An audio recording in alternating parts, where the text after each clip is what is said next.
क्या साइंस कभी ऐसी भी कोई चीज बना सकती है जिसकी मदद से आदमी दिखाई ही न दे?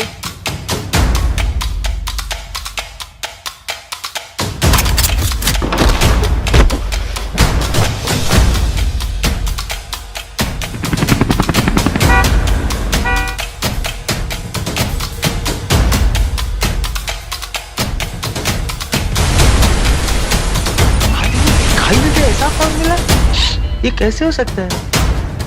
आज की कहानी बहुत ही रहस्यमय है। इस कहानी को लेकर आज भी एक बहुत बड़ा रहस्य बना हुआ है, खास तौर पर जापान में। एक शख्स जो कहां से आता है, कहा जाता है, किसी को पता नहीं। क्या वो टाइम मशीन से आता है? क्या उसका कोई रिश्ता है? ये सब एक बहुत बड़ा रहस्य बनकर रह गया है। बात है जुलाई 1954 की। 1954 में टोक्यो एयरपोर्ट पर यूरोप की एक फ्लाइट लैंड करती है। सारे पैसेंजर्स एक एक करके उतरने लगते हैं और उनकी तलाशी ली जाती है। उनके डॉक्यूमेंट्स और पासपोर्ट्स वेरीफाई किए जाते हैं। पर टोक्यो एयरपोर्ट पर चेकिंग करते हुए एक इंस्पेक्टर ने जो देखा, उसे देखकर वो चौंक गया, क्योंकि एक पासपोर्ट ने उसकी नजर पकड़ ली, क्योंकि उसने वैसा पासपोर्ट कभी नहीं देखा था। उसने पासपोर्ट खोला और सब कुछ देखा और देखकर चौंक गया कि उस पासपोर्ट पर जिस देश का नाम था, उस देश के बारे में कभी उसने सुना ही नहीं था। उस इंसान के पासपोर्ट पर लिखा था टॉरेड। उसने ये देश का नाम पहले किसी भी पासपोर्ट पर नहीं देखा था।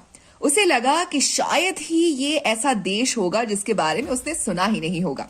इसीलिए उसने वर्ल्ड मैप उठाया और उस कंट्री को ढूंढने लगा जिसका ये पासपोर्ट था।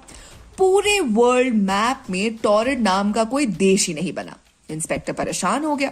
उसने पूछा कि वो कहां से आया है। पैसेंजर ने भी यही जवाब दिया कि वो टॉरेड देश का निवासी है और वो वहीं से आया है और इससे पहले वो यूरोप के देश से होता हुआ आ रहा है। उस अधिकारी ने वापस उसके पासपोर्ट को देखा और उसे पता चला कि वो वाकई यूरोप के अलग अलग देशों से होते हुए ही आ रहा है और वीजा में इमिग्रेशन और आने जाने की सभी मोहरें ठीक से लगी हुई थी। इसके अलावा उसके सारे डॉक्यूमेंट्स भी ओरिजिनल थे। अधिकारी को उसके बाद भी विश्वास नहीं हुआ। अधिकारी ने उससे पूछा कि वो अपने जापान आने का मकसद बताए। इसके जवाब में वो शख्स कहता है कि वो जापान में एक बिजनेस मीटिंग को चलाने आया है और इसके लिए उसने एक होटल भी बुक कराया है। सब जानकारी के बावजूद भी उस ऑफिसर को पैसेंजर्स की बातों पर एकदम विश्वास नहीं हुआ। इसकी वजह से उसने अपने आला अफसरों से उसकी खबर दी। सुरक्षा अधिकारियों ने कहा कि उसको अलग से लेकर आओ, जिसके बाद पैसेंजर को अलग से लेकर आया गया। उसकी पूरी तलाशी ली गई, उसके सामान की तलाशी ली गई। इसके बाद अफसरों ने वर्ल्ड मैप पैसेंजर के सामने रखा और कहा कि अपने देश को अपने आप ढूंढ के बताओ। उसने थोड़े ही वक्त में एक जगह में उंगली रख दी। जहां उसने उंगली रखी थी उस देश का नाम था एंडोरा। जब ऑफिसर्स ने कहा कि ये एंडोरा देश है, टॉरेड नहीं, तो वो कहने लगा कि ये एंडोरा देश नहीं है और उसने ऐसा कोई नाम कभी सुना ही नहीं है। वो टॉरेड देश का ही निवासी है।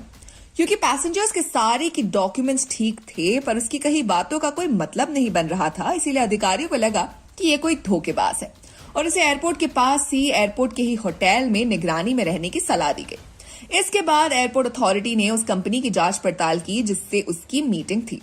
वहां जाकर पता चला कि उनके मुताबिक ऐसे किसी भी व्यक्ति से उनकी कोई मीटिंग की बात हुई ही नहीं थी। ना ही उस होटल में इस व्यक्ति की कोई बुकिंग हुई थी जिसका उसने नाम लिया था। इसके बाद उस व्यक्ति को उस दिन उसी होटल में रखा जाता है और समझाया जाता है कि अगले दिन उसे कोर्ट में पेश करके फैसला लिया जाएगा। पर अगले दिन जैसे ही सिक्योरिटी गार्ड उसके कमरे का दरवाजा खोलते हैं तो दरवाजा पहले ही खुला हुआ मिलता है और कमरे के अंदर कोई भी नहीं होता। इसके अलावा सिक्योरिटी ने कमरे की जांच पड़ताल की ताकि उसे भागने का कोई रास्ता भी ना निकले। इसके अलावा कमरे के अंदर उसको जो भी चीज रखने के लिए अलाउ किया गया था वो सब भी गायब थी। ये खबर एयरपोर्ट अथॉरिटी तक पहुंची तो वो उसके सामान की दोबारा तलाशी लेने के बारे में सोचते हैं। जो भी सामान जैसे कि उसका पासपोर्ट और वीसा जो एयरपोर्ट वालों ने जब्त किया था, हैरानी से वो भी लॉकर से गायब हो गया। इस पूरी घटना को लेकर जापान में आज तक कई कहानियां बन चुकी हैं। कई लोगों का मानना है कि ये व्यक्ति इस दुनिया का था ही नहीं, ये किसी पैरेलल यूनिवर्स का था जो यहां गलती से कुछ समय के लिए पहुंच गया। और कई लोगों का मानना है कि शायद ये कोई भूत था जो कि कई लोगों को दिखाई दिया और फिर गायब हो गया। एक थियोरी का ये भी मानना है कि ये टाइम ट्रैवलर था जो जहां फंस गया था और सही समय देखते ही वो निकल गया। तो दोस्तों, ऐसी ही अनोखी कॉन्सेप्ट पर बनने वाली है मिस्टर इंडिया 2।